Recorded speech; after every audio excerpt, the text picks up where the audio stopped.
The potting room was a miserable dank shed, trash-chocked, roofed in plastic, blackberries ingrown amid bedlam. She dragged it all into the light, sifting for tools or nails, then consigning the rest to dump runs.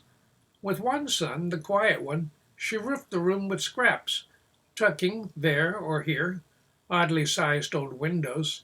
To the south, a sliding glass door turned on its side served for greenhouse glass.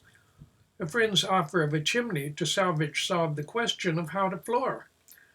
With her other son, the tall one, she rented a long-legged ladder for picking bricks from the air, frightened at every ragged breath. They piled them by the plant room door, and the girl, last child, brimful of jokes and laughter, brought bricks to her from the pile, which she set face up in a herringbone pattern. They swept sand and mortar into the cracks and danced in the sunbeams then. Now for a bench, new painted green for the color of wishing, and pots of all sizes, flats too, with a tall can for watering. She hankered for lettuce in winter, and sowed the flats in October. After a month, wild geese and their musical throats gone south, she noted her seedlings spindly and sad. So taking hammer and 2x6s, built a quick cold frame with the other half of the always helpful sliding door.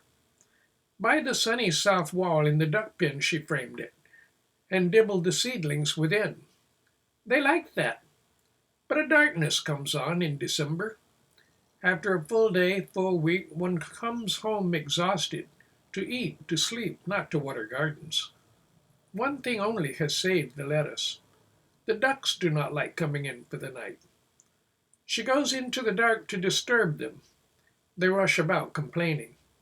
The madwoman hops and chuckles.